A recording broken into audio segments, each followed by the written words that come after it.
You are listening to the Get Global Network podcast of the Ask-Avani Show. You can hear the show live on Saturdays at 3 p.m. in London, 9 a.m. Central Time in the U.S. on SoMetro Radio, one of the original member stations of the Get Global Network.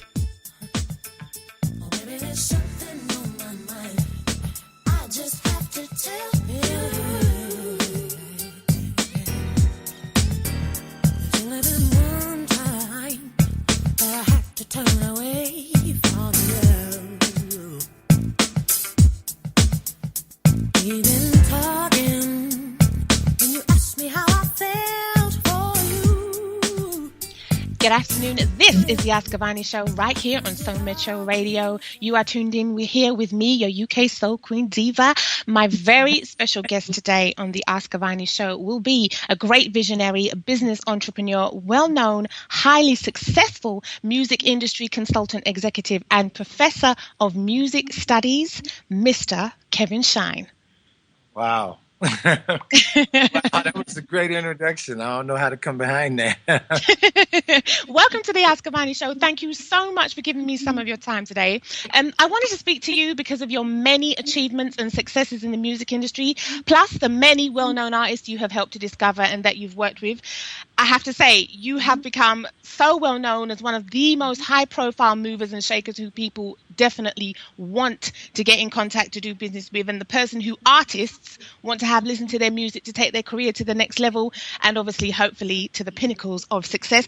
So I was fascinated to get a chance to speak with you, to be able to get an insight into the music industry, as you are, without a doubt, one of the influential people around discovering new artists, and because of your A&R experience and track record, it's part of what I like to call the people behind the power. So I wanted to ask you, please, would you talk about your current projects and what you're doing now? Well, right now, I've been, I have a personal, project that I'm working on. It's Writing Sessions America. Writing Sessions America was basically created because at this time period in urban music, we have, hip hop is at an amazing high, and it's influencing the young culture. But outside of that, what we are facing is with not having the diverse urban music departments as it used to be. When we, we're kind of. It seems like everyone's chasing hip hop, and so those are those people who are singers out there that want to be the next Whitney Houstons or the Mariah Careys, or they want to, be in that vein, or they want to be the next, they want to be in contention with a Sam Smith or a Meghan Trainor or whoever. How do they do that if they're chasing hip hop? Right. So Writing Sessions America, which is a collaborative effort. When you think writing session, you think a collaborative effort to do something great. So that's what this is. It's a collaborative effort of different people from behind the scenes coming together with people on the creative side, and we're all working, and it's a national movement. We're in Los Angeles and Dallas and Houston and Phoenix and Charlotte and Miami, Chicago, New York, and all these different cities. They're having writing sessions, because they all believe in this movement. They all believe in what we're trying to do. Is we're just trying to uplift the quality of music, and we're all about music excellence, education, and business opportunities, and teaching people not to chase a record deal, but how to get yourself to a level of being self-sufficient, and how to get yourself to the level of understanding, how you can become a working artist and survive in this new climate of the music industry. So this has become a mission of mine. Outside of that, I still do my consulting work. I'm actually working with an incredible artist right now. Her name is Amber Bullock. She won Sunday's Best. I like to pick and choose my projects because I've had an opportunity to work with amazing artists in my career. And I just wanted to continue to, see other potential amazing artists have the same opportunity as the ones that I've worked with that are great and within their own right. Wow. Fantastic. Can you elaborate a little bit more on some, because I know there are quite a few big artists that you have worked with, just for the listeners out there? Of course, the more noted one is my, the Grammy nomination that we received working with the senior vice president over at Jive Records, Wayne Williams, on the R. Kelly Untitled album. Also, at the time, during that time period, I was also managing some songwriters, and one of my writers got featured on the How Low record for Luda, and so she was featured on there, and that turned out to be a Grammy nomination. It was kind of by mistake because Shauna was originally supposed to be on the record, and we had went to demo the record. And when Shauna left, they loved the demo so much they just kept her on the record. So that turned out to be a Grammy nomination record for us. Jacob Lattimore, who I also at that time I had an opportunity to bring to my boss, and he signed him to Jive, and he's turned out to be an incredible artist.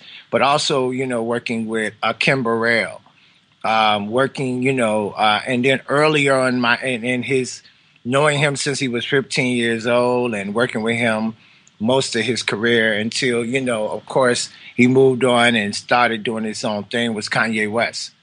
Working with earlier Jill Scott, and her, when I was at a label when Hidden Beach first launched, working with Ann Nesby, who's incredible, in both the dance music world and the gospel arena. But then when we worked together, we got to work on an R&B project. So, those are just some names I can throw out there that definitely I'm proud to have had the opportunity to work with, because a lot of those people, when you work with a Kim Burrell or an R. Kelly, these type of people, they're at the top of their class.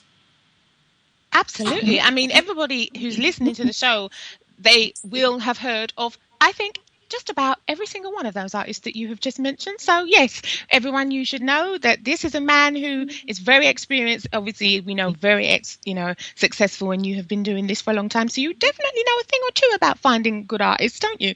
Oh man, I just you know what? I it's something that when you have great mentors, I really accredit, if anybody, is listening today, please go find somebody that you look up to and study and do your research and do your homework on them, and then really kind of start to understand that none of what we're doing is new. It's all someone who set the path for us. So I had great people like Ernie Singleton, who grabbed me under his wing, Juanita Stevens, who's my sister now, who is also the publicist for Charlie Wilson, who's taken me under their wings, and really helped in my development as an executive, and helping me understand what this industry is about, and just becoming, and then having even someone like a Phyllis Johnson, who was my boss when I taught music business at Columbia College, and and helping me structure how my approach to talking to students and dealing with students, and and all like that. So there's a lot of people I can go on and on and on, but those are some names just right off the top of my head that I wanted to throw out there, because you develop an instinct about this game and about what the business is looking for and what the people want. And when you lock in and you start to to bring those kind of records to the table, then you start to see that response, and then you develop an instinct. And so these artists out here now, a lot of them are putting a lot of music out here. Mm-hmm. I personally wish they wouldn't put so much music out here, because I still believe in the word catalog, and I still believe that word is important to the dynamic and development of your career. And I think that sometimes you still need to put less is more. Like, you can learn more about yourself if you give people a chance to embrace your development over a course of time instead of trying to do everything all at once. Wow. People, you're getting lots of knowledge and wisdom today from our special guest. I mean, you have mentioned that, you've had a lot of mentors and things like that. Can you tell us about your work? Because you're also a professor of music studies, and you're really well known for having a really very high success rate, over 70%. So how do you do that in helping the students to gain employment or internships in the music industry after they've taken your music classes? Well, back then, let's just start with, I'd rather start to really kind of bring you into what really happened. Mm-hmm. There was a situation where I was basically doing, I was trying to, I was really going around traveling. I had developed a really strong friendship with a gentleman named Gerald Thompson out in L.A. at that time, and he was working at Motown. And he kind of, brought me in, and he was like, man, I really love your ear. I love your eye for talent.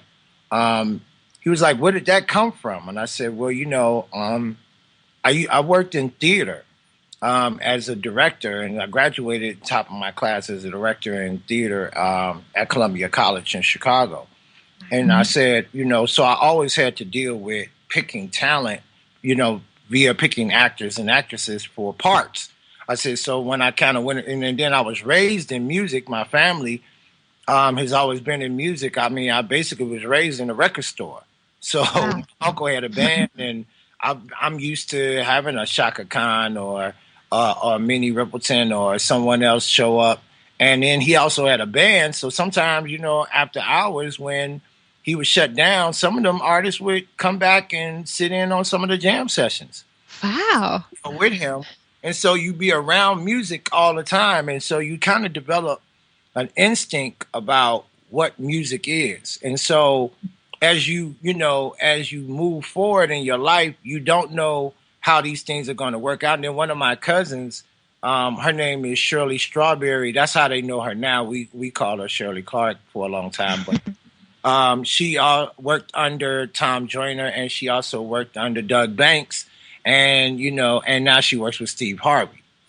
And she, being around her at the radio station and watching her and listening to music again, develop another part of your instincts about certain things. And then finally, the opportunity, it was some young students at a college, and they wanted to get some mentors and, and internships in the music industry. And so when I first came in to meet with them, they didn't really know me. They didn't really know my track record or anything about me. But what I felt was their approach was wrong.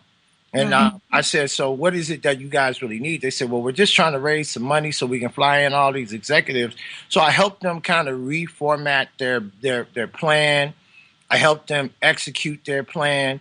And I was like, how much money are we trying to raise? And they were like, oh, we're trying to raise, like $4,000 or $5,000. Well, we ended up raising about $7,000.